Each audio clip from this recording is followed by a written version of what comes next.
Okay, good. What I say? I should say good night. I mean, welcome. Why am I saying good night at the beginning of the show? I have no idea. It's not Anyway, even night at my house. Cristie. It's light. Yes, it's still daytime there, right? 5 o'clock there, right? Yes. Yes. So, Cristie, Yeah. hello, welcome to the Hi. show. Thank you. Um, let's see. It is Wednesday. It's the normal Real Talk live stream.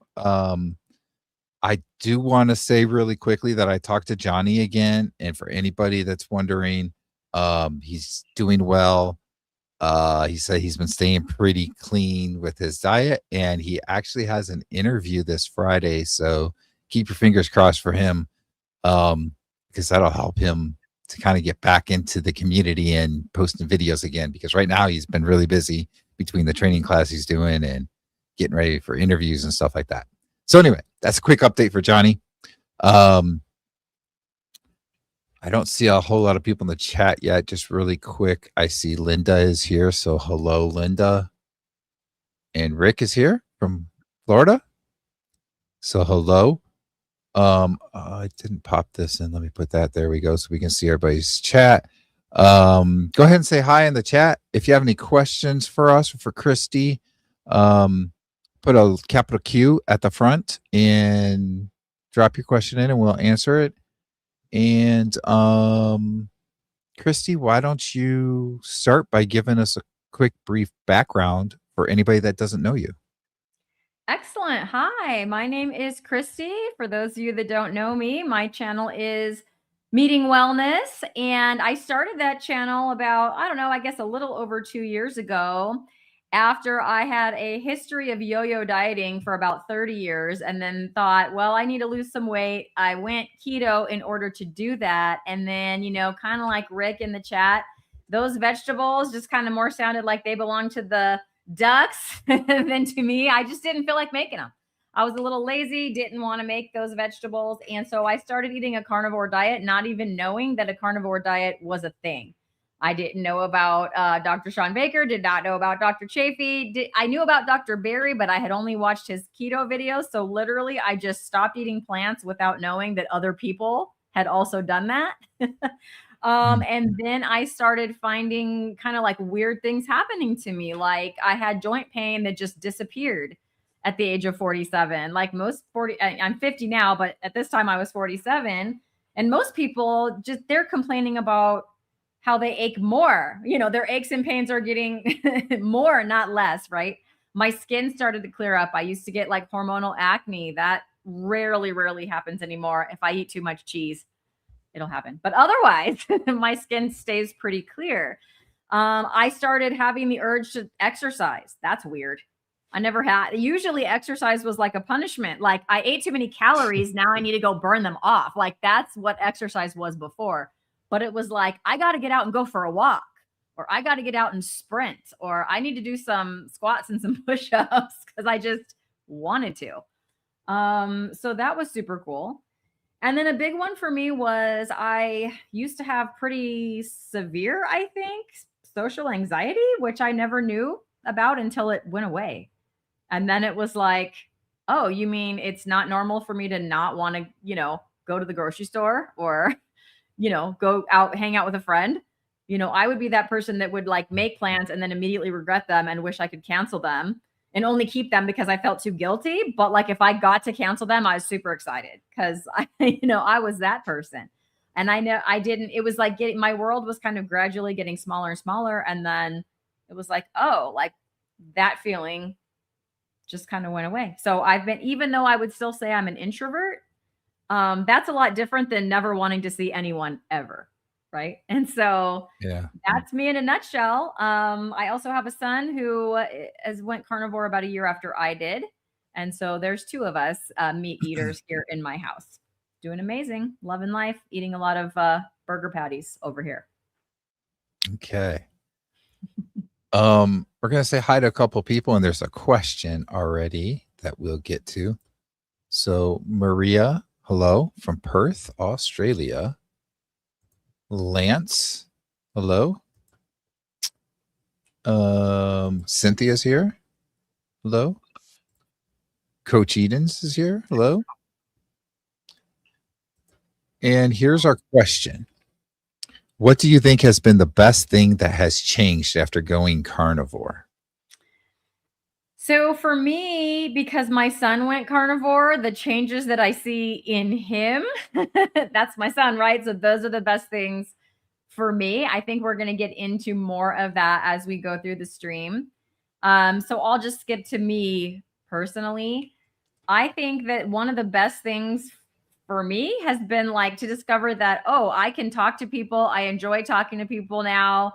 I hadn't seen Brian in a while. When we got on before the stream, it's like, hey, we were like happy to see each other. You know, I'm perfectly content here in the carnivore community, doing live streams, talking to you guys. I enjoy going to meetups. I've been to a couple, meeting people in real life. So just the fact that I was kind of becoming this hermit, kind of closed off, and I had no energy for life. Like, I'm a teacher.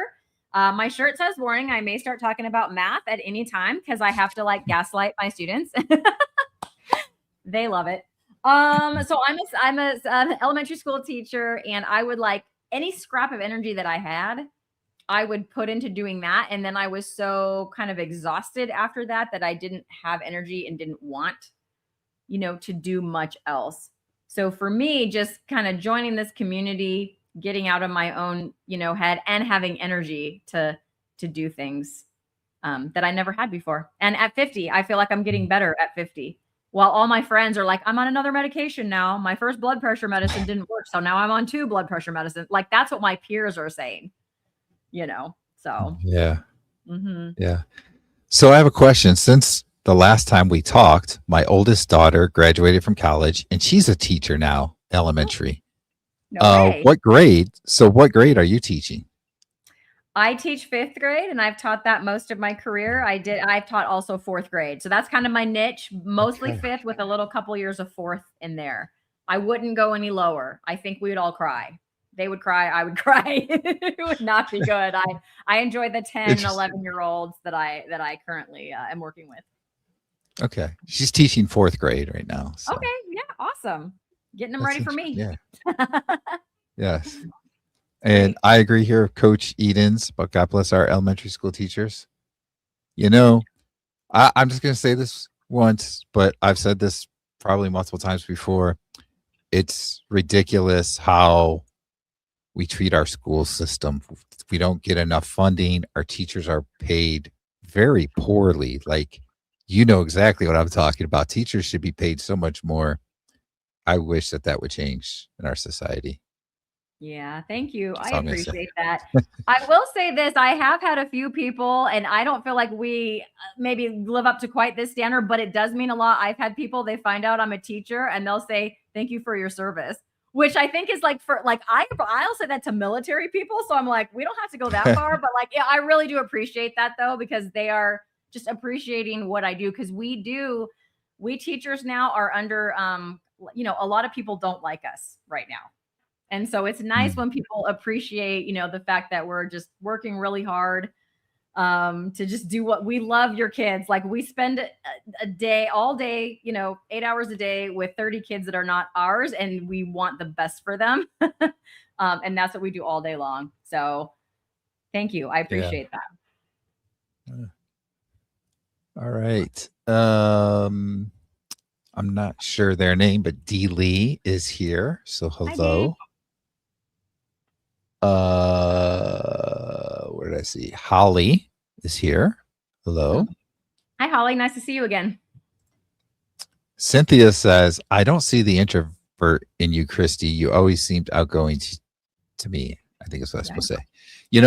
I'm going to say something and then you can tell me if I'm off base or not. But this is my thought because I kind of have been that way myself. Mhm. When you're introverted, sometimes, at least for me, I go overboard to show that I'm not. Does that make sense to you? Yes, it does. I feel like there's a social mode. Like, I have a social mode and I enjoy it. And now, I didn't before carnivore, but now I enjoy it. And then when it's time to be done with social mode, I need to go and be by myself to recharge. And I think Yeah. that's the difference between an introvert and an extrovert. So like so I've taught all day. I taught all day. Then I had to go pick up my son from school, made him some burger patties, hopped on this live stream. And when I'm done with, I'm enjoying myself. Don't get me wrong. But when I'm done with this, I'm going to go to the couch and I'm going to like just kind of have maybe Pixel will sit with me, my cat, and I'm going to like put up an imaginary little box and I'm going to be by myself for a little bit. And then, when I wake up tomorrow, I'll be ready to go. In the old days, I would have come home from teaching, sat on the couch, nobody talked to me immediately. I'm closed. Mom's closed, wife's closed. Nobody talked to me. I'm done. Like for the rest of the night. So that's kind of the difference, from before Carnivore and now. Yeah. Okay. So let's talk about your son a little bit. We were talking about that a little bit just before we went live. And well, before we do that, let's get this. What breed is your cat? So she is a tabby. Sometimes she comes and sits up here. There's a window here. So earlier today, she was sitting up here and she was watching the leaves. There was like leaves and she was all curious. But now she's asleep in the other room. But every now and again, when I'm on a live stream, or if you watch some of my videos, as soon as she knows my video voice. So she sees me filming, like if I have my phone out, and she'll come running over. So if you watch a lot of my videos, you'll see her in there. But yeah, she's a tabby, like black and brown with like an orange belly. So my memory is okay, but it's probably not as good as it should be. But I remember, now this is probably going back a couple years, but I remember we were doing a video or a live stream or something together, and there was something with your cat kept doing something. What was it? Getting on your shirt or something? I will tell you what it was. It was the ugly Christmas sweater party. Oh, yeah. We had an ugly Christmas sweater party live stream, and there was like 8 or 9 of us on the screen. And my ugly Christmas sweater was like a cat with wearing like reindeer antlers. It was like super ugly and all kind of colors. And when I opened, I made a short, like when the sweater came, I made a short, like, we're going to look at my ugly Christmas sweater for our ugly. And she attacked it. Like at that time during the short, she like jumped on it. And then I wore it for the ugly Christmas sweater live stream. And she just came out of nowhere and like launched herself at my arm, just out of nowhere, and attacked me. And you guys were all laughing. And I was like, what? Yeah, she did not like that sweater. She put a hole in it. Oh my gosh. That had to have been like 3 years ago then, right? Yeah. Whenever we could go back. It's probably still on our channels. It probably shows when we upload that. Yeah. Yeah. Wow. Hey, Johnny is here. Hello, Johnny. Oh, hi, Johnny. Good to see you. Yes, I am not Johnny. I am just filling the seat for tonight. Yes. Yes. Okay. So let's go back to what I was going to bring up. Your son, you mentioned that he's been on Carnivore for you. I think you said with you for like 1.5 years, I think you said, or 2.5 years. Actually, yeah, going on 2.5 years. He started about a year after I did. Mm-hmm. Okay. Now, I believe, you can correct me if I'm wrong, but I believe one of the first reasons why you had him go onto Carnivore was because of his ADHD. So can we talk a little bit about that and how his symptoms have changed since going to Carnivore? Yeah, so I think a lot of people have, some I don't want to say misconceptions like it's a bad thing, but like just I teach, and anyone who teaches, like I'm sure your daughter is learning that we see a lot of kids with ADHD. So I see the symptoms of this all the time.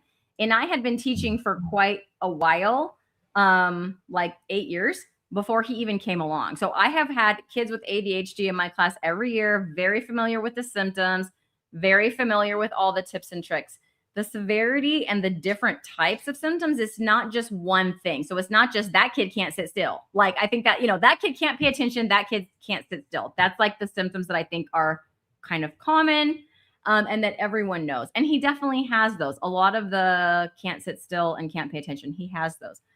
But the main symptom that was very disruptive to our whole life, like for his whole life, like it started up when he was 2 and I thought it was terrible twos, is he was very emotionally dysregulated. So life is unpredictable and things happen in life that we don't like all the time. Like things happen to me, like not every day is a perfect day where everything that happens is exactly what I want to have happen. Right. that's how it is for everyone. But when things would happen that he didn't want to do, he couldn't like control his emotions over it. So he would lose it and he would throw these extreme meltdowns. And like I said, it started when he was 2. So I just thought it was okay, terrible 2 tantrums, but then it didn't stop. He went to preschool. They would have to like physically carry him out of the room because he would be melting down, like throwing a fit on the floor over, I don't even really know, just whatever, little things that would happen.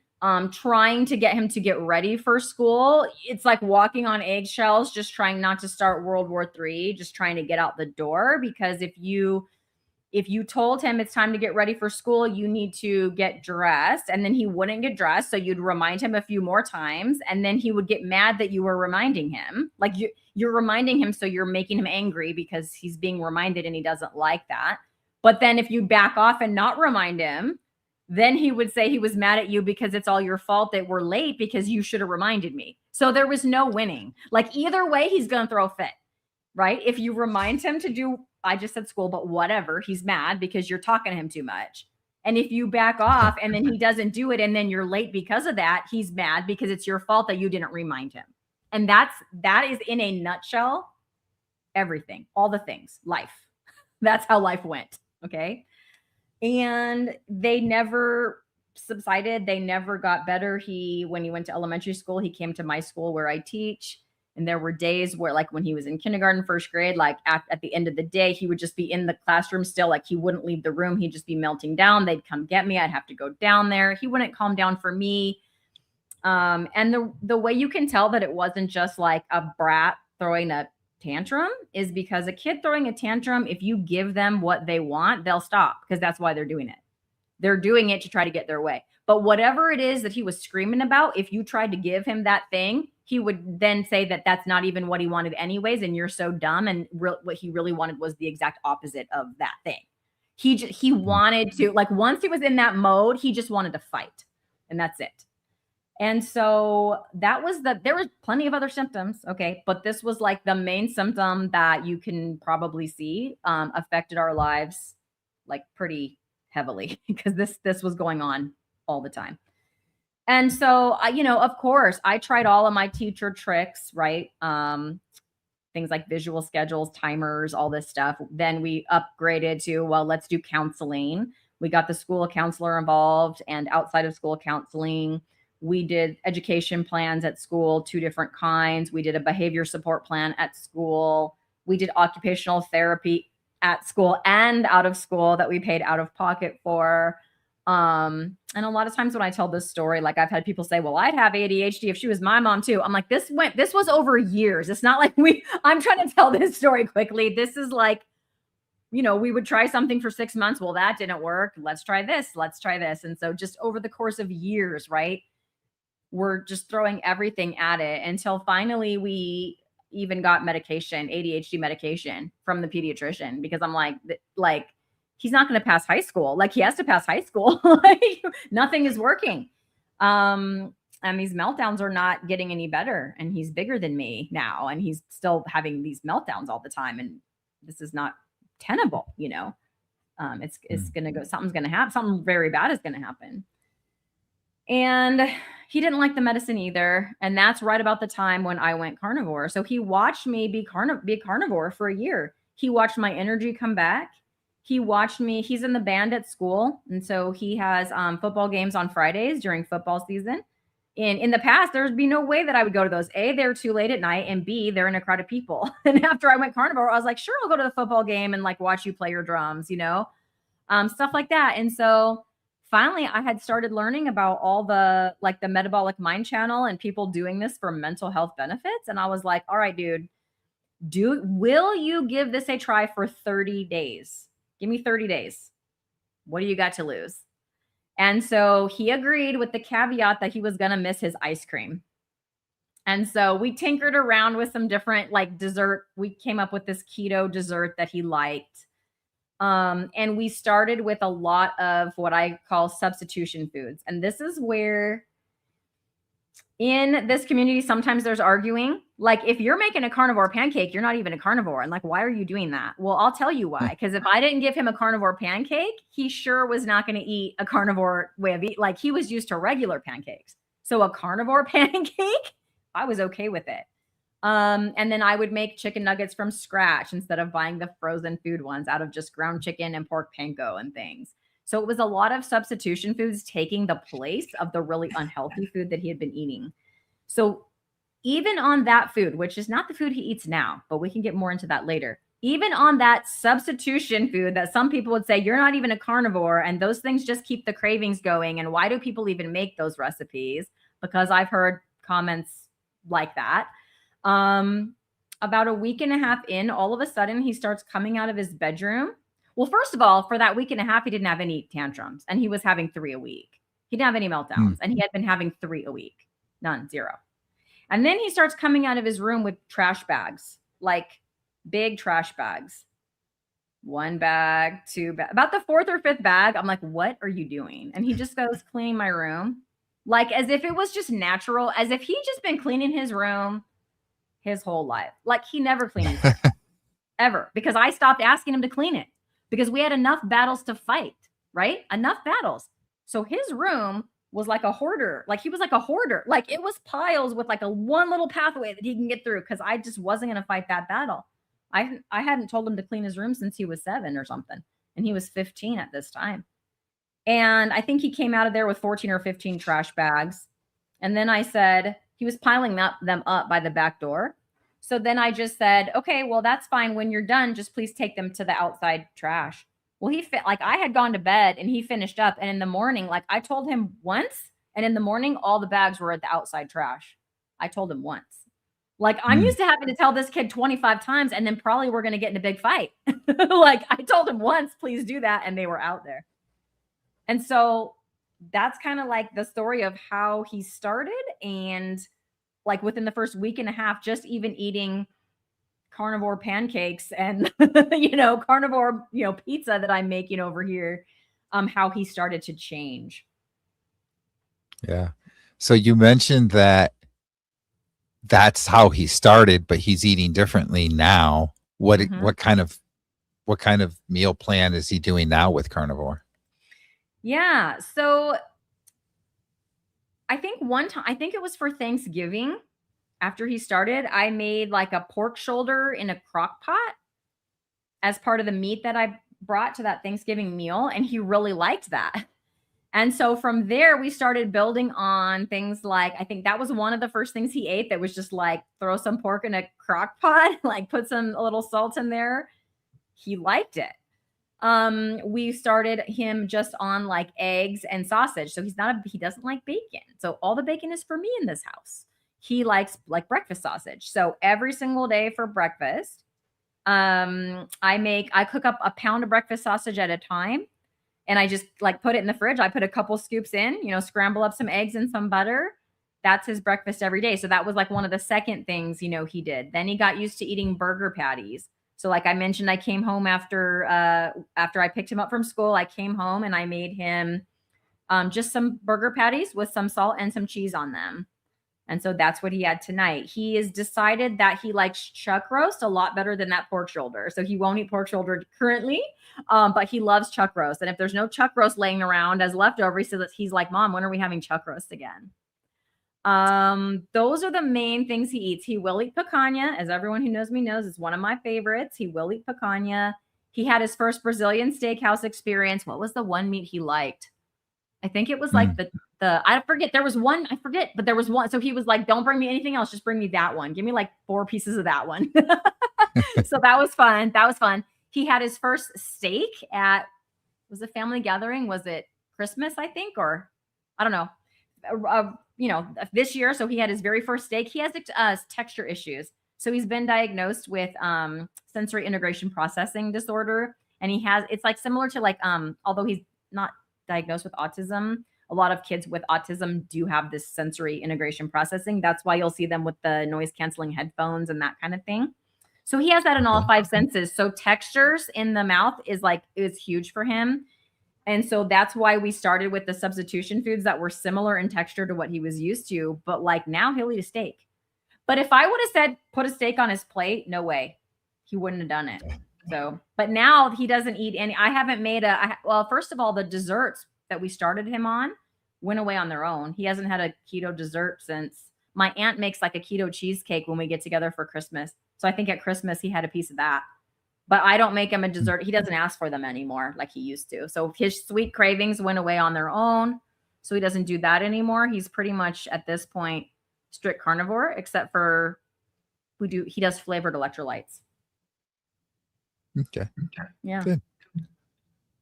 Jason asks, how old is he now, and does he plan on sticking with this way of eating the rest of his life? So Jason, that is a great question. So now he is currently 17. He's turning 18 in a few months here. So he's been doing this for a little over 2 years.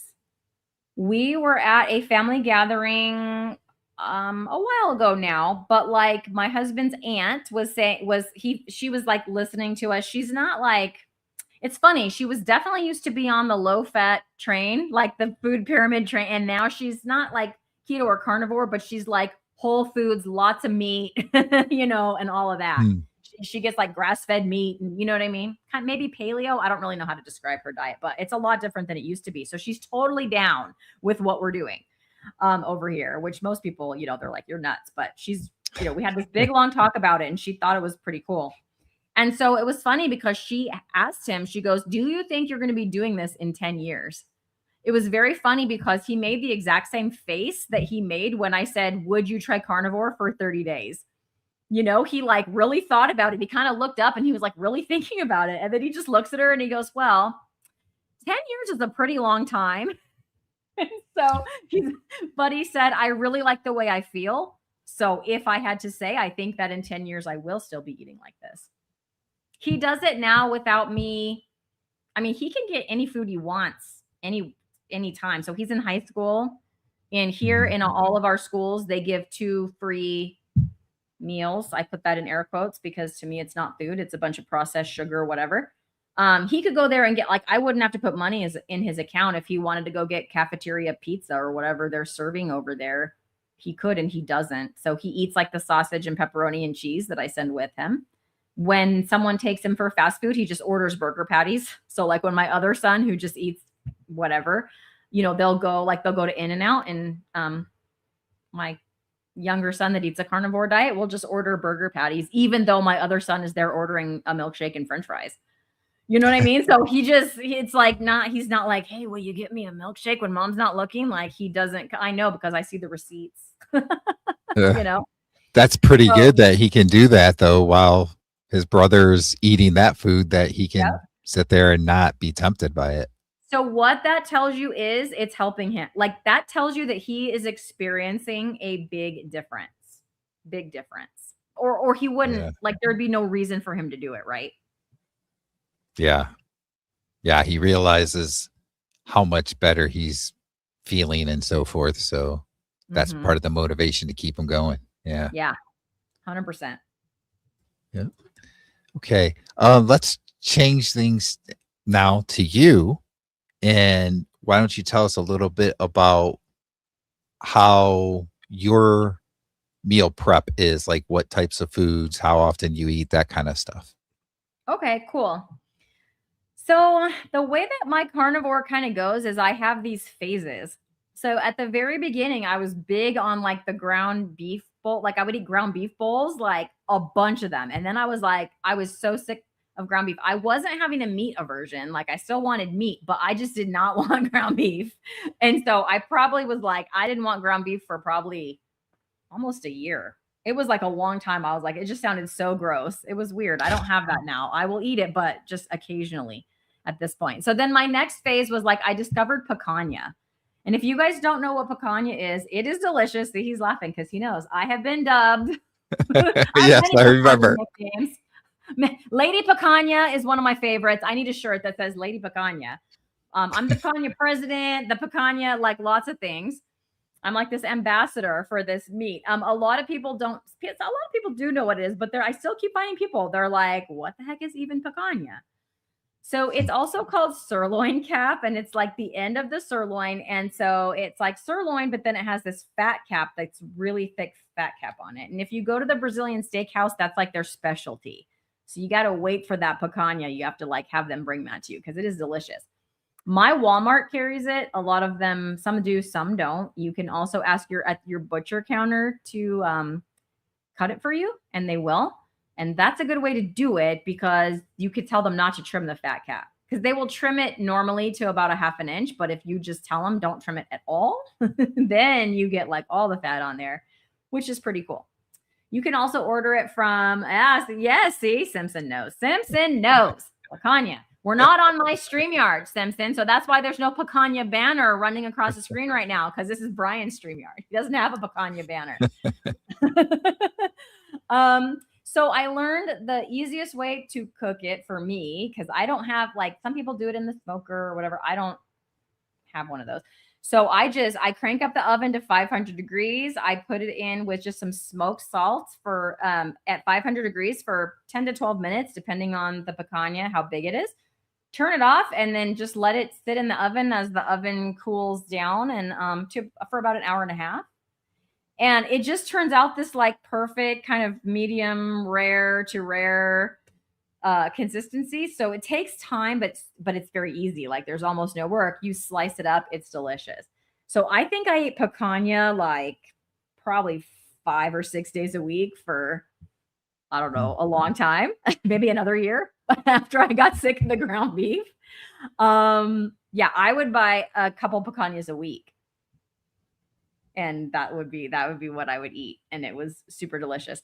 And it's not that I'm sick of it. And I still eat a lot of picanha. In fact, I just took one out now to unthaw because if I'm taking a left turn. Sorry, Brian. But if you guys don't know, okay. Dave Feldman's The Cholesterol Code, the documentary that Dave Feldman made, The Cholesterol Code, is coming out on Amazon Friday. I interviewed him on my channel. If you're interested, if you want to, after this, go watch that interview. It was great. That's coming out on Friday. So on Saturday, I'm inviting people over. We're having a watch party and we're going to have picanha while we watch The Cholesterol Code on Amazon. If you guys rent that on Amazon, please do Dave a favor and leave a review because it will help maybe even get it from just where you have to rent it to become like on Amazon Prime Video, which means it would get out there to a lot more people. So because that movie has a lot of stories in it about people that are on a keto or carnivore diet for their mental health that I like that's like exactly what happened to my son. Like his mental health is it was like a switch. I think I forgot to say he's had one meltdown in the whole 2 years and 2 months. One the whole time. That's great. So it was like a switch flipped and he just doesn't do that anymore. And so, yeah, that mental health aspect just really, really means a lot for me, to me. And so I'm having picanha on Saturday with some people coming over to watch that movie. I've been recently back to ribeyes. So I think every carnivore loves a good ribeye. They're expensive, but I've been eating if I could eat them every day right now, I would, but like I can't afford that. So I've been eating like a ribeye or two a week, but I hadn't eaten a ribeye in a long time because they weren't going on sale anymore. And I just couldn't afford them. I eat a lot of burger patties, a lot of eggs. Eggs are one of the things I usually splurge on. So I do get like the pasture raised eggs, but like my burger patties are just like the Walmart burger patties. So it just, anything else? Very little dairy, like occasional cheese. I do drink coffee and I do put some heavy cream in my coffee. I generally eat twice a day. So I don't eat breakfast, although I do have coffee with heavy cream in the morning. So if you want to count that as a meal, go right ahead. And then we teachers, we got to live by that bell schedule. And so my lunch starts at 11:45. So around 11:45, I'll usually bring either some hard-boiled eggs or the same sausage that I sent with my son. It's like already cooked. It's like a grass-fed finished sausage that's cooked. So we'll just I'll cut that up. Like that's what I had today. Or I'll have lately I've been having a can of tuna with some sour cream mixed in instead of mayonnaise and a little bit of salt. I don't know why. It just sounded good to me. And I don't usually like fish, but I don't know. Sounded good. So I'll do that sometimes. Then I'll have my main meal after school. So I get home around 3 o'clock, 3:30, something like that. And that's when I'll have like my main bigger meal, like my ribeye or my burger patties or whatever. That's like my meaty meal that I have. So Yeah. that's what I do pretty consistently. Occasionally I'm hungry in the morning. So I'm like, I'm going to have breakfast today. So I'll have eggs. If it's the weekend, it changes up because I'm not like on the bell schedule, on the weekends, right? So weekends and summers, it gets different. It changes then. Yeah. Do you do any fasting? Recently, yes. So that's new. That is new. I used to not be able to fast. And I think that came from my history of yo-yo dieting, because it wasn't just yo-yo dieting. It was like severe restricting and like obsessing about calories and counting every single calorie like 27 times a day to make sure they were counted. Right. And then trying to beat my score like it was a video game. Like I'm going to do lower calories today than I did yesterday. And then I'm winning. So fasting, it just felt like it was like bringing up, I think, some of that experience for me, which on Carnivore, that's one of the things is the food freedom to like not have to do that and have my weight just kind of stay stable and not have to count calories and think about that is amazing. So fasting was just, it was like, no. I don't want to go back to what it felt similar to me. I didn't want to feel hungry because I spent my whole 30 years of my life, feeling hungry all the time. I think that's where that came from. So I never did more than like an intermittent, like a 16 or 18 hour fasting window, let's say. To go to like that 24 hours or that 48 hours was like really difficult. But I recently did a 48-hour fast coming out of, I was in Las Vegas for the COSI conference, which is Dave Feldman's conference. That's where I met him. And coming home from that, I just did a 48-hour fast. And I mean, it was like, I don't want to say it was easy, but like I'm like, well, I could do this again, I think, like I was able to do it without all those negative emotions around it. So, yeah. Good. I've been getting into fasting for probably about 6 months now. I did a little better late last year, and then I kind of slacked off a little bit. And now more recently, I'm getting more into it again. But last week I did a 48-hour fast, and this week I'm working on a 72. I'm around 50 hours or so right now. Okay. Currently. So awesome. It's going pretty well. And how do you feel? How are you feeling? I actually feel really good. Okay. The thing that I've noticed is when I get like around 23, 24 hours or so, that's when I get hungry. Mm-hmm. And if I can get past those couple of hours, then it seems a lot better. Okay.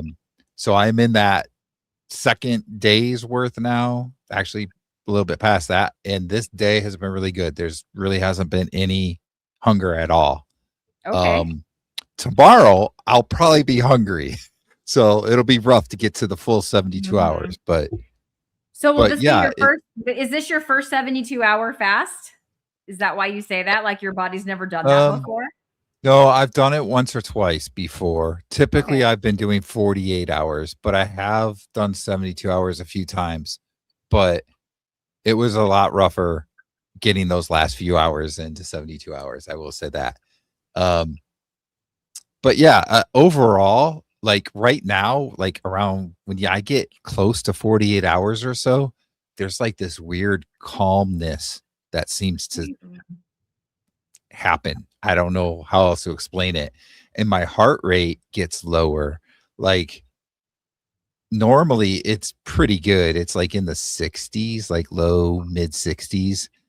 But when I get to this time period, it's not unusual for me to check my Fitbit here and it'll be like 58 or something like that. Right now I'm talking and it's 73. So it's a little bit higher, but yeah, I'll be like just sitting there and I'll look and it'll be like 58 or 57. I'm like, wow, yeah, I am at like 48 hours. And that's when it tends to get that way. So it's interesting.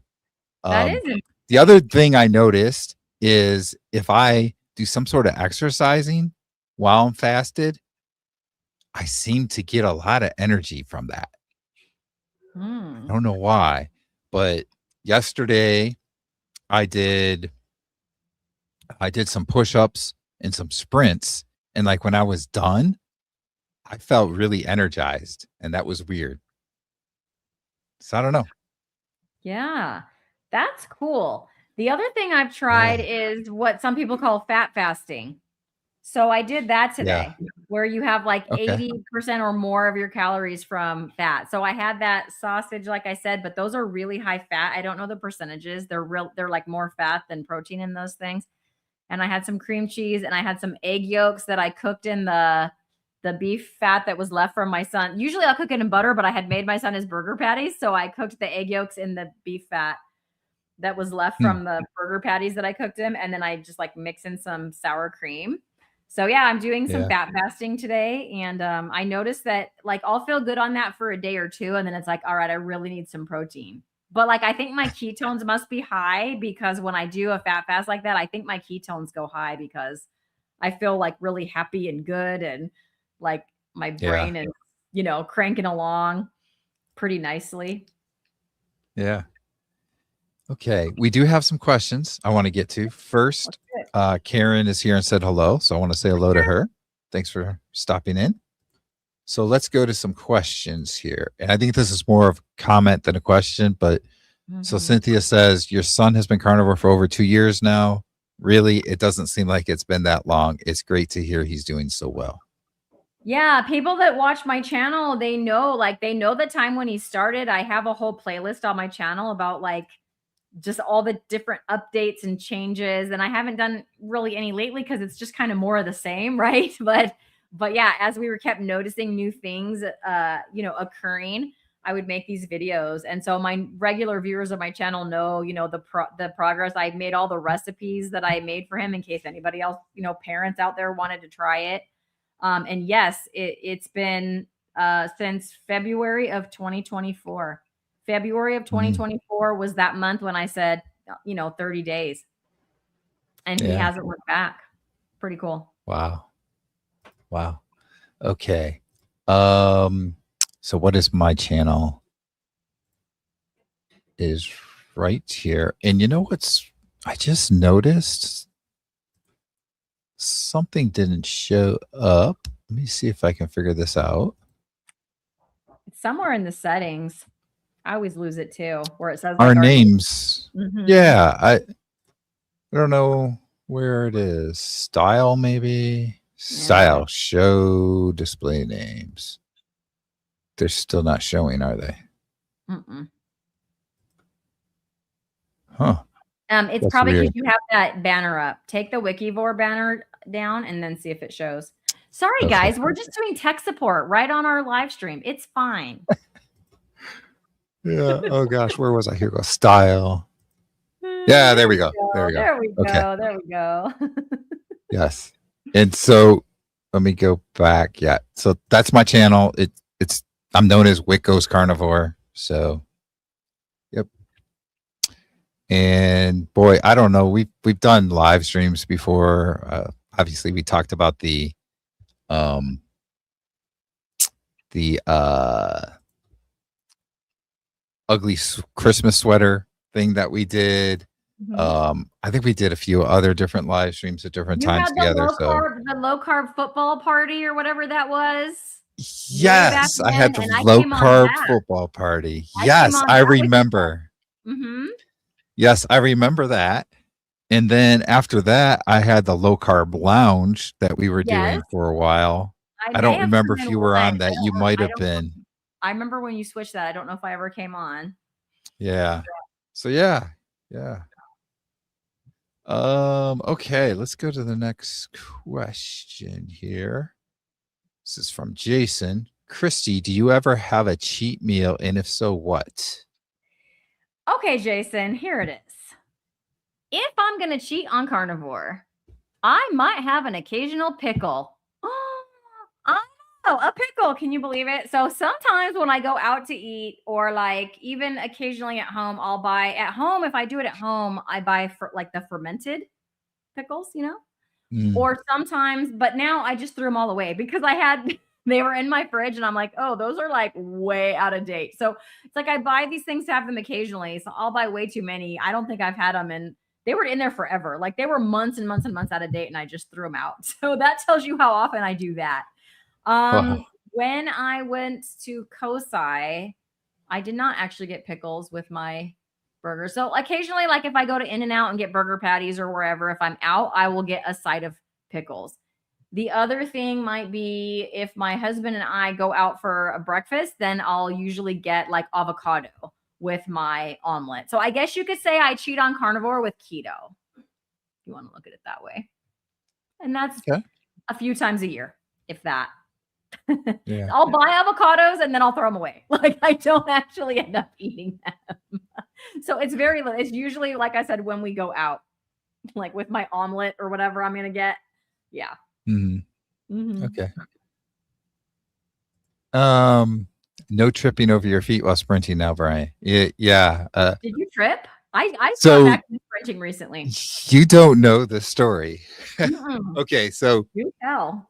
last October, Johnny, who did the show with me before, right? Carnivore Mhm. champion, Mhm. he came to visit and we did a sprinting video together, like a collaboration. And boy, I think we did like 5 or 6 sprints. And on the last sprint, I was leaning forward too much, lost my balance, fell to the ground, tore my hamstring, completely tore my hamstring. Like, I don't know how I struggled to get back to the car because we were at a park.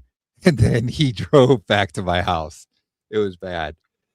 So, So yeah, it was pretty bad. So you were at a park on the grass, at least, Yeah, right?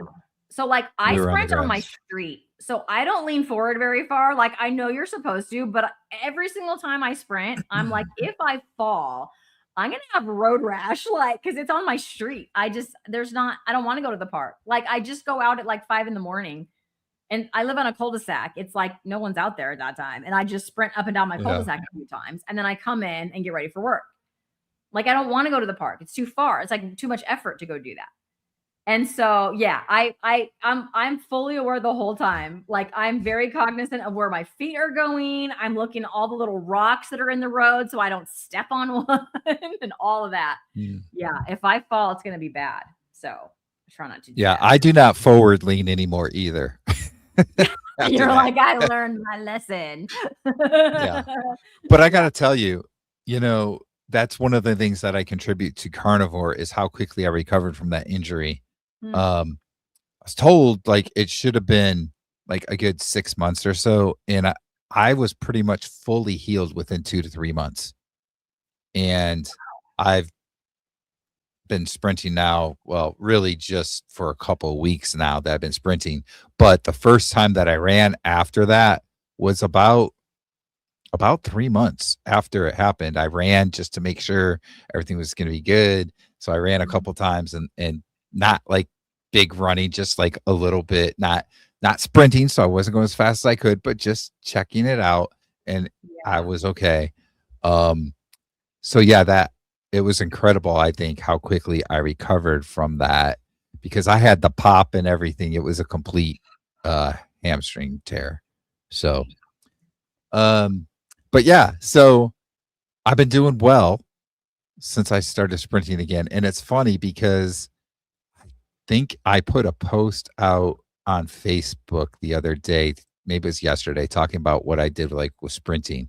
And I got Mm. a message from my mom because my daughter, one of my daughters is getting married in 2.5 weeks. So it's coming up really close. And Yes. both daughters are getting married this year. The other one's getting married in the fall. But Wow. I got Okay. this message from my mom, and she's like, "Don't fall and hurt yourself 2 weeks before your daughter's wedding."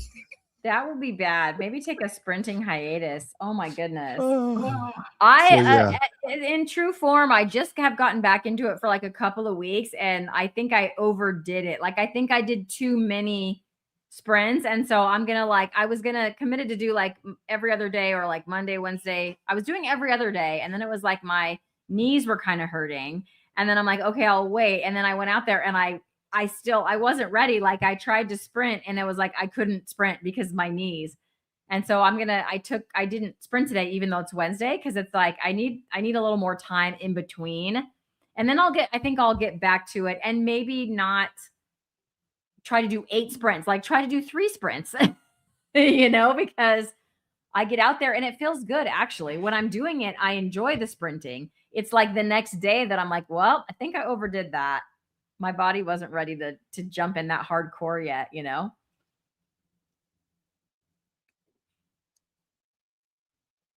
Yeah. I think my internet connection is acting up. So I apologize if you guys are seeing my screen freeze up. Oh, that's okay. Yeah. I think I noticed it. You're good. For me, I've only been doing twice a week so far with the sprints. So Okay. I'm trying not to do too much. So Yeah, don't overdo it, guys. I know I have to start up like slowly and then like work my way up to the full speed. I can't just take off, like yeah. I'm one of my students. Yeah. They get away with it. Yeah. So when we were talking about the low carb football party, I'm never gonna live this down. How did I think my words that I said was, well, it was the beginning of a show, and I said, "Welcome to the low carb football farty," is what I said, I think. Oh my gosh. And Greg, so my weight loss life, Greg and he just lost it, and then I lost it, and for like 2 minutes at the beginning of the show, we're just laughing. Everybody was probably like, "What's going on?" Turning off of this show. Yeah. They're like, what's wrong with Brian and Greg? This is the worst. Oh gosh, it was. Those were fun though. Those were fun. Yeah. So yeah, Cynthia saw pictures that I had shared of the bruising I had. It was really bad from the hamstring injury. It was bad. And there was like 2 different spots.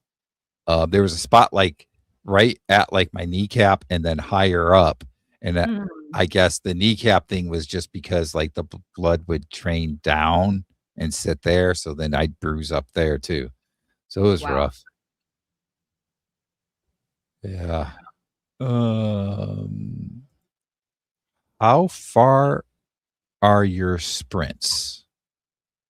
So how far are you sprinting? Yeah, I don't really know because I don't know how long my street is. Like I just live on a cul-de-sac that has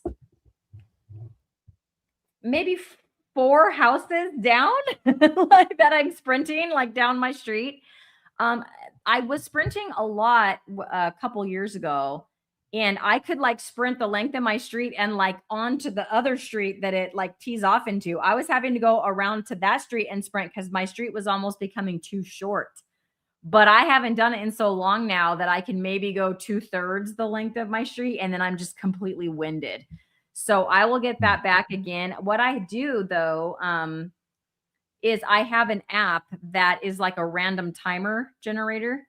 And you can set it like I need the shortest length to be 6 seconds and the longest length to be 28 seconds or whatever. And then you hit go, and then you don't know how long the timer is going to go for, and you just sprint until it goes off.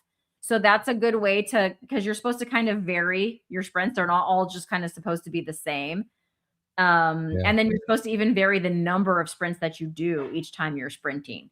So I kind of go by time more than distance, I guess. I would have to go out there and actually measure the length of my street to know how far it is. How about you? Okay. Do you measure yours, or do you know how far you're going when you do it? Somewhat, yeah. I kind of tape measured it and then estimated it. What I did yesterday, I did 4 10-yard sprints, and then I did 2 20-yard sprints. So they're fairly short sprints compared to what you're doing. I think what would probably be best, which I'm kind of waiting until the wedding, because even though my mom said it, I was already thinking it, like I don't want to hurt myself before the wedding. Don't but do it. I think what's probably going to be best is doing something a little bit longer where I kind of not starting off right into the sprint, but jogging into it for the first 5-10 yards or so, and then getting into the real good in the sprint, and then Yeah. slowly going back down.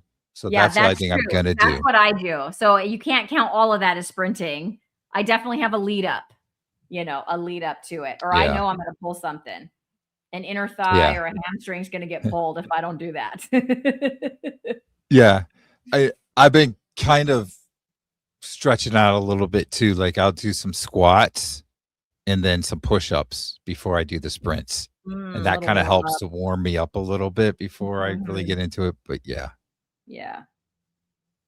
There's a couple of new people that joined. Vampire, hello. Hi, vampire. Thomas was watching this channel and Barb's channel, I guess. Barb. I'm not sure. Barb just ended. I don't know, but Butter Oh, Bob was live with Grandma's Crochet Corner too. oh, maybe he meant Bob. I Yes. bet he meant Bob. Yes. They were Okay. live, and there was a Butter lot of Bob. people over Okay. there. Mhm. Yep. And then Kelly is here. Hey, Hello. Kelly. Okay. What is Cynthia saying? I'm too much a klutz to do sprinting. I do my sprinting on my stationary bike. It's an old Airdyne that really kicks up the dust when I get going. That's a good way to do it too, and not worry about getting hurt. Yeah, that's a good way not to fall, is what I was gonna say. It's pretty hard to fall Yeah. off your stationary bike. Yep. Because you can go really hard, pedal really hard, and that's the same thing, high intensity. So that's good. The other thing that I was doing, and I haven't started back up again, is a jump rope sprint. So I have a jump rope. You can get going pretty good that way, and then I am sort of half afraid that I'm gonna like face plant onto the asphalt of the street. But it is enjoyable when you get going really fast. Yeah. Well, I mean, what's fast for me? I'm probably jogging. I don't know, but it's fast for me, and it feels good. Yeah. I really like the adrenaline rush, I guess, and energy that you feel from sprinting. It like the first time that I sprinted in a long time was that time back in October with Johnny. Um, and after the first couple of sprints we did, like I think I was going to really enjoy it. After the first couple of sprints, I was like, wow, this is really good. This is really fun. Mhm. Now we Mhm. pushed it too far. We should have been done after like 5 or 6 sprints, and we just kept going one too many. And that last sprint, I'm trying to go as fast as I can. I'm getting the forward lean going as good as I can. And I could hear him in the background cheer me on. He's like, "Oh, you're doing Mhm. great." And then all of Mhm. a sudden I just noticed myself starting to fall. And it was like slow motion. I still got the video. Oh, I still got the video. I show it sometime. oh, Oh, man. it was interesting. Oh, what do we got here? I do 6 miles on a stationary bike 3 times a week on my bike now watching. Wow. Wow. 6 miles. In summer, I like to go for long walks, but I can't do that during the school year. This question. I remember something with you with hula hooping. Yes. Did you ever I pick up the hula hoop again? I have not. I can see it right there. It just sits over there. That was fun. That was something I did with Carrie. Her channel is My Metamorphosis, and she wanted to do hula hoop. So I was like, sure, I'll get a hula hoop. So yeah, but it's like a weighted hula hoop, and it is fun. I just need to pick it up and do it because it is fun. One thing that I started doing is I got a vibration plate. And I do enjoy using my vibration plate. Like it somehow weirdly like energizes me, and it feels good. I think it does get like the circulation going and stuff. And so it's not like an exercise or anything, but it does like between that, and I enjoy grounding too. Um you guys, I put in that patch of grass for grounding, and I try to go out there, but I swear something like owns that patch of grass. It's a bug of some sort. And every time I go out there, I end up with like 4 bug bites on my feet, and it's annoying. So I have to ground like not on my patch of grass. Every time I Hmm. try, I end up with bites. So I go out in the front yard and go other places. But yeah, grounding is another thing that just like that, and the vibration plate, you just feel really good when you do that. Or I do anyway. Yeah. Okay. Spanky is here. Hello. Thomas says, Cristie, you are still faster than me. I run like the housewife on the table in Tom and Jerry. Leave it up to Thomas to say that. Oh, Thomas, that's a good one. That is a good one. Yeah. Karen says, planking to Cristie because you got me hooked. Yeah, I'm so glad you're sticking with that, Karen. I probably should have stuck with it. Here's the thing. When I sprint, it's so crazy. I get so like my abs get sore from sprinting. Like sprinting really is kind of a full body exercise. Yeah. I definitely, when I first started carnivore for like several months, that's how the hula hoop happened. I did a different fitness challenge like every single month. So it was like I did squats and then I did the hula hoop and then I did the planks. I did the sprint challenge for 30 days. Like I was doing all of these different challenges. I am not the person that's like, I'm going to set aside XYZ time to go work out. Like I don't want to do it. So I tend to like the challenges. Like I'm doing one right now that I'm doing 50 squats a day and 25 push-ups. You guys, they're counter push-ups. I could not do 25 push-ups on the ground. Okay. But 25 counter push-ups a day. And I'm on like day 30. I think today's day 30. I should have done an update. Well, I didn't because I'm here live with you, Brian. So here's the update. I'm still doing it. 50 squats a day and 25 push-ups a day. And I can fit those in while I'm waiting for the butter to melt in the pan or the coffee to brew. And then it doesn't seem like a chore. If I have to go put on a special outfit and then go somewhere, like it's just I don't enjoy. And then I'm like doing what I'm doing and then I'm getting bored. And like I don't even have ADHD, but I also do not have that temperament to like work out for a half an hour or whatever. So I like to fit them in. That's why I like the sprints. Because I can just throw on my shoes, go out there, and in like less than 10 minutes, I'm done. So it's not this big time thing where I'm just like, is it over yet? Are we there yet? Yeah, it's not that. And so, yeah, I think that's why those are the types of exercise like I can enjoy and fit them in. Planking is a good one because it doesn't last very long. I need to get back into planking, but I have to pull out my yoga mat because all my floors are like, hard. So I have to pull out the yoga mat so I'm not like hurting my arms. Yeah. Okay. We got another question. Do you have any routines for your vibration plate? I try to do squats and balance on one leg. Holly, here's what happened. I should have got the good vibration plate, the bigger one, the more expensive one, the better one, but I didn't know if I was going to like it. So the one I got is kind of small. I could maybe do some squats, but it doesn't have enough room to put my feet like super wide apart. I do tend to like lean back and forth and kind of try to stand on one leg. I do that. And I have done, not really squats, but you kind of like bend your legs a little bit, but I haven't really done much in the way of exercising on it. I already told my husband though, I like the vibration plate so much that at some point I want to upgrade. And if I ever do that, I'll get a bigger one that has more room for doing the exercise routines on it. Right now, it's weird how good it feels to just stand on it and kind of get your it just gets your lymph fluid and all that. It just gets everything flowing. When I get off, I feel almost like I've had a massage. Not exactly like that, but in a weird way, similar to that, Yeah. Yeah. Okay. This is cool. Kelly says it's a busy season for me at work. I get over 10,000 steps a day from getting apartments ready for new residents to getting the stairs steps in, going from building to building from first to third floor.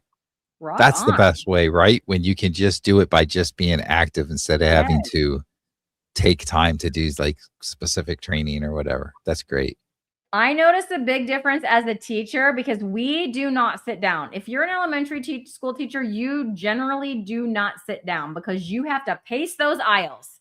Those kids are going to act up if you are not nearby. And so we are constantly pacing the room to give proximity to all the students. I don't know how many steps I get in a day, but it's a lot. And I notice the difference when I have a vacation.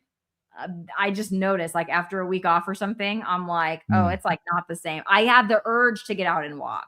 Whereas when I'm teaching, I don't necessarily have the urge to get out and walk, but if I'm just, off from teaching for any length of time, it's like, I got to get up and walk around. Like I can't, it's just too much sitting.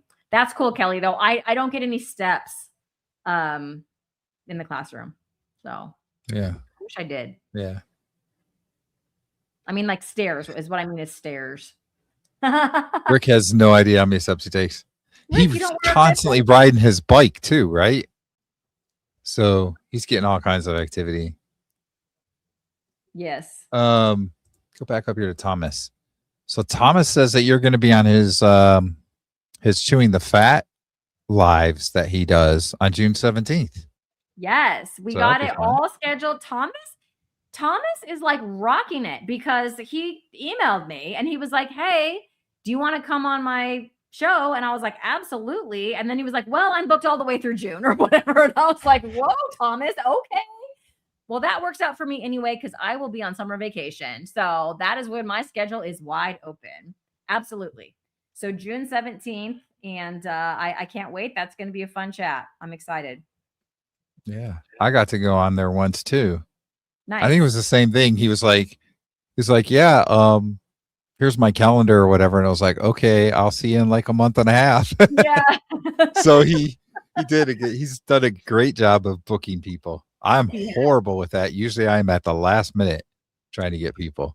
You know, I just had spring break like 2 weeks ago. And as you all know, I'm just getting back into YouTube, right? And so I'm kind of doing I kind of felt I'm doing Tuesday again. It's not Lioness anymore because the other two ladies are not doing that anymore. So it's just me on Tuesdays, and that's just me by myself. It's called Let's Meet Up.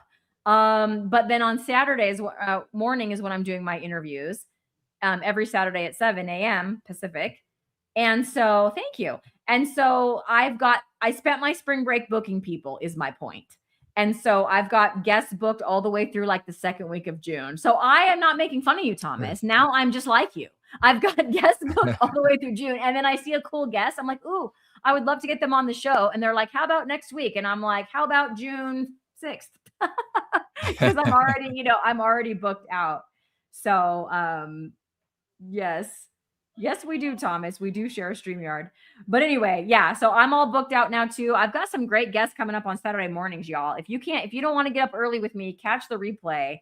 I have Dustin, Keto Simple. I have Coach Steven. Do you guys know Coach Steven from the UK? In a couple of weeks. I just had Amy Berger on last Saturday. She was fabulous. So yeah, I have another, I forget her name. I'm really bad. It's like another doctor. She's like big on Instagram. She's like a carnivore doctor. She's coming on in June. She's going to be a really good guest. So yeah, a lot of really good people. I got Nurse Laura Lynn. She's on with Rick on the Keto Cookout. So she's coming on in a couple weeks. So yeah, lots of great people coming on my Saturday mornings. Those are super fun. Cool. All right. I think we're pretty much caught up on comments. I didn't see any new questions. If anybody's got a question, go ahead and put it in chat. Put a Q in front, like capital Q, so that we can tell for sure that it's a question. I got on the screen here. I'm using my cursor. I don't know why, because you can't see that. But anyway, right below me here, it says at Meeting Wellness. That's Cristie's channel.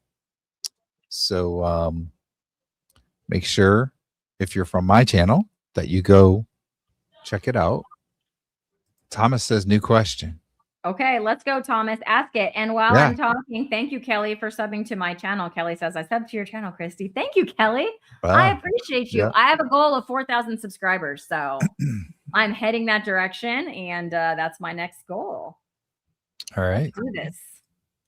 And Rick, who's been on the channel on the live stream with me or with me and Johnny several times, always does his live at 8 a.m. Eastern time on Saturdays. Yes, we are not conflicting because I'm Pacific time. So when I say 7 a.m., that's 10 a.m. On the East Coast. So Rick is on right before me. I usually go and watch Rick for a little while before I go, while I drink my coffee before I go live. Yep. All right. I have not seen a new question here, Thomas. Oh, Thomas wants to know why we're both so awesome, Brian. Oh. Look. See it? I'll let you go first. We are so awesome Because we eat a carnivore diet and it makes us awesome. That's You why. know, you know what else? As I've been on carnivore for a while, you know what else has changed from in What? the beginning when you used to know me before? I don't knock my microphone over anymore. Remember how I You used to do that all the time? your microphone over we just wait for it. We're like placing bets on what time of the live stream is Brian going to knock his microphone. He's turning red, you guys. What time of the live stream is Brian going to knock his microphone over? Because it was going to happen. It was only a matter of when. I remember the first time I had you on for the live stream, everybody was thinking it too. And we were like almost done. I mean, there was like 2 minutes left and I knocked it over. It was like, oh my gosh, I thought I was going to make it the entire live stream. I did not. But I haven't done that in a long time. Awesome. It's been a long time. Awesome. That is awesome. That's carnivore. That is carnivore right there. Jason asks, has your eyesight improved on carnivore? So, Jason, unfortunately, no. However, it has not gotten any worse. So, you know how, like, I mean, I don't know. I say, you know how, like, this happens to everybody. My experience is I've been wearing glasses since 14-ish years old. And every year when I go to the eye doctor, it would be like slightly worse, right? Like every year. And I think it's been, well, I mean, I've had these glasses forever. Like they're kind of wearing out. Like I've never had to get glasses because my glasses wore out. Usually after a year, it's like my prescription changed. So I must get new glasses. I've been wearing these same glasses for 3 years or whatever, and they're just wearing out. I'm probably going to have to get some new ones. But my prescription has stayed the same. I think my close vision is like kind of sketchy, but I'm fighting it. I'm fighting it, Brian, with everything I got to not have to get those, transitions. Yeah. What are those called? Like where you have like the little bifocals built in there? Those things. It's transitions. That's what mine are. They're transitions. I don't have those yet. So, but with my yeah, glasses I do on, have it's them. real hard to read the fine print. When I take my glasses off, I can read it just fine. But hey, my distance vision staying stable is pretty cool because it would always, go get a tick worse every year when I'd go over there. In fact, my eye doctor keeps like texting me, you were way overdue. Like you need an appointment. You're way overdue for your checkup. And I'm like, but my eyes are fine though. Yeah. That's kind of like what I've noticed. My prescription changed quite a bit before carnivore. And I think the one time was probably 2.5 years in between. And she's like, yeah, this is probably going to be a huge change. And she starts, going through the exam and everything. And she's like, it's actually just a little bit of a change. And then now this last time I just went like, I don't know, it was like 2 or 3 weeks ago, I think. It was like a year and a half or 2 years. And again, it was like, there's really just a little bit of a change. She's like, it's kind of up to you. And I'm like, well, there's a scratch on this lens. So let's get new prescription. Okay. But that was kind of how it was. Like in the past, it seemed like every year it was a big difference, a big prescription difference. So while I don't think it's improved for me, it's really minimized the progression, I guess. Absolutely. Hey, I have a bonus benefit. It's kind of new. It's kind of cool. Want to hear it? Okay. I know we're like running out of time. Okay. I'm a teacher, as I said, and we talk for a living. Okay. And I talk all day long to a group of kids all day long. And probably the last, I don't know, like probably 2018, 2019, I started noticing that every single day my voice would hurt. Like, I don't mean I have a sore throat like I'm getting sick. I mean, like my vocal cords would hurt and be strained. And then it was like, I would literally have to say like, okay, students, like you are going to have to listen because I'm going to have to lower my voice. I can't project my voice because it hurts too much to do that. And that was really sad because if any of you go deep in the past of my channel, you'll see that John, Carnivore Teacher Alpha, and I have done a few duets together, like carnivore parody duets, because I like to sing. I'm not like super great at it, but it's enjoyable for me. And so, but when my vocal cords were strained like that, like I'm the person in the car, like singing a song at the top of my lungs in my car. And like, I couldn't do that anymore. Right. Eh. And yeah, probably a couple years into carnivore, I started noticing that like I can talk all day, come on a live stream, like my vocal cords don't ache. And they would ache every single day. Like I would have summer off and they wouldn't ache all summer. Like day one of teaching, they'd ache instantly, like, beginning to talk again. And now it's like, I can talk all day long. They finally gave us teachers like microphones, like that we can wear around our neck. And half the time I'll forget to put mine on. Oh, Jason, I don't know if I can post a link. Brian, will it let me post a link in your chat or not? Do you know? I know, because I'm not like an admin. I don't think I can, or I'd send some links. Yeah, but I don't. Jason, they're like if you go to my channel and then go to videos and then scroll down, they're down there. You'll see it's like me and John. They were all the ones I did with John. So we wrote new lyrics to we wrote carnivore lyrics to famous songs. We were gonna start up again, but I guess YouTube changed their policy on like copyright and stuff like that, so they won't allow it anymore. But they let the old one, the ones that we did before the rule change, they let them stay up. So they're still there. There's like 4 of them, 3 or 4 of them. They're pretty good. They're pretty fun. We had fun. So one of them is like, you always bring me ribeyes. Maybe if you search that, might find it. I definitely sing about picanha in that one. So Oh boy. There you go. All right. So Kelly says he has a live on Sundays at 3 p.m. Central, which is 4 p.m. Eastern or 1 p.m. Pacific time. Okay, and his next live will be Sunday, April 26th. That's not this Sunday. Okay. That's the following Sunday. So make sure you check that out, everybody. I'm going to jot that down because, YouTube, you turn on notifications and you may or may not get a notification, Kelly. I'm going to jot it down and I will try to be there. Yeah.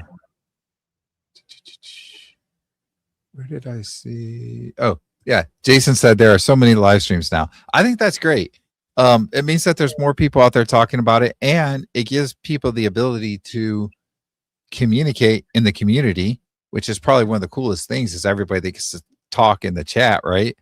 And they can do it just about any time. They get done with work or whatever they're doing, something with their kids or whatever, and they get on YouTube and there's a live stream there and they can communicate with people.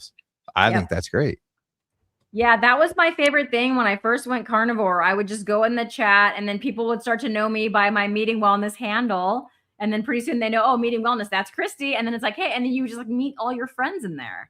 It was great because you do sort of feel like a weirdo sometimes. If you don't know any carnivores in real life, it's nice to come on here and like we're all, like-minded. It's pretty cool. Yeah, I completely agree. Yeah. And Rick can go a long time in a live stream. Rick, I'm sorry, Rick. I cannot watch an entire Rick live stream. I'll hang in for about an hour and then I'm like, all right, I'm gonna go do something else now. But yeah, Rick, your live streams are a lot of fun. And we're all waiting, Rick, for the kittens. Rick, find the kittens. Yeah. Greg is here. Hey, we were talking Greg. About you. Were your ears burning, Greg? I know. We were talking about the old days on the football farty party. And the ugly Christmas sweater. Greg did the ugly Christmas sweater with us. Yes, that was actually his idea to come up with that too, and to bring people on and do a contest. Yes, that was fun. That was the very first one we did. Yeah. And then of course there was always the infamous sardine episode with Greg and I where we ate sardines. That was interesting. I did that with Aaron. The rest of the sardines went in the trash. I ate one. I was in a small room when I did it and I had the door closed. It was getting so stinky in there. It was horrible. I think I watched that. I think I remember that. Oh my goodness gracious. Oh yes. That was Pixel interesting. Wouldn't even eat the sardines. I tried to give them to her. That's why they went in the trash. If a cat doesn't eat the sardines, you know that it is not. That's a hard no. Iguana eating contest. Thomas says, when I see Rick, I have gone for walks, painted my apartment, shoveled snow, and worked 9 hours. And he's Come still back, on the live stream. and Ree's still live, and Rick is still live. That's true. I have left and come back and then come back. Oh, look, he's still going. I'll watch a little more now. So I might have to do this with Rick sometime, have him on a live stream and do an iguana eating contest. That's a good idea. We might have to do that, Rick. It's Rick. Yeah. That would be great. I might eat one of his ducks. I don't know if I would eat iguana. I'd be willing to try it at least. I don't know if I'll like it, but I'll try it. You hear that, Rick? You have a taker. There you go, Jason. Yeah, 24-hour live stream. You know what I want to see on that 24-hour live stream? I want to see him crack open one of his encyclopedias and show us the entries from 1960 whatever that are in there. You know, he has those encyclopedias back in his background. Yeah. I want to see what's in there, Rick. Who knows? It could be anything from back then. It could be anything. Oh, boy. Yeah. All right. So I think we're getting close to the time to wind down a little bit. I'm going to give you a few minutes to kind of finish us off. But before I do that, just a couple quick notes. I will be back again next Wednesday at 8 p.m. Eastern time with Dan from Lions Carnivore podcast. Awesome. So he's a rather newer YouTube channel that he has. I think it's been around maybe about a month or two, somewhere in there. So he'll be on with me next week. And then the week after that, if I remember correctly, let me look at the calendar. I think that's the case. But let me double check. Yes. The week after that, I won't have a show because I'll be right in the middle of wedding stuff because that weekend, my daughter's getting married. And then I'll be back after that, May 6th. So there'll be one more show next week, and then there'll be a week off is basically what I'm saying. Okay. Now I'm going to let you kind of close us out, but first I see one more question that I want to get to for you. This is from Jason. Cristie, does your significant other do carnivore? No, Jason, he does not. But here's the thing about carnivore. Since I went carnivore, I don't have any food noise really anymore. So even though so there's basically 2 carnivores and then 2 just standard American, whatever. And the cool thing is all their food is in the house and I don't care. So like when I was keto or like before, if I was just trying to diet or whatever, all that food would have tempted me. And it like doesn't even cross my mind that it's there. It doesn't even seem like food to me anymore. So it's not a temptation for me to do that, to go eat that stuff or anything, whatever's in there. So that's the cool part. He tried kind of like keto for a while, had some digestive issues, decided not to stick to it, decided not to stick through it. I still had to stick through it. Like I was fortunate that it was my summer vacation. So I was close to the bathroom. He had to work and things like that. So he just decided not to stick through it. And now he's just kind of, wandered off back into other types of eating. But it's cool though. He's really good. He can hear me. He knows I'm talking to. He's like in there. He's like behind the door. He can hear me. He came home from work. He is really, really good. Like when we go and do things together, he always makes sure that there is something on the menu that I can eat. Like he goes out of his way. He goes out of his way for on vacation to plan plan the Brazilian steakhouse, or he'll take me to a super fancy steak place or whatever, or anywhere that, that I can get burger patties or, a breakfast that I can have and all of that stuff. He's really, really good about that. So I appreciate him. That is great. It's nice.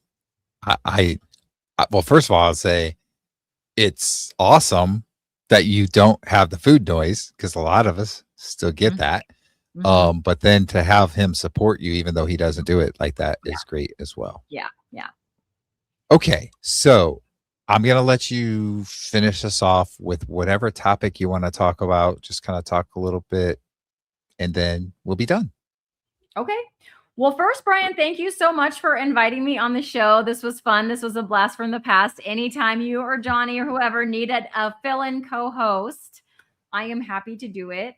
All of you in the chat, it was really fun chatting with all of you. Some old faces, some new faces. It's really nice to see how the carnivore community has, kind of stayed the same, but also evolved at the same time. So it's been really nice getting to know a lot of the, the newer people. As I've come back and they've just like, well, welcome me back. Like, hey, Cristie, welcome back. We're happy to see you and, subbing to my channel. Thank you for asking me about my son. So that's like the biggest thing. And I know that I tend to kind of go on and on and on about it, but I just want to say anyone catching this on the replay, or if you're still in the chat, or anyone watching this on the replay, if you have a kid and you're wondering like how to switch them over, or you're interested in switching them over, or any questions for me, like leave me a comment on my channel. My channel is small still. I answer all my comments. That is like the thing that I really want to help people with.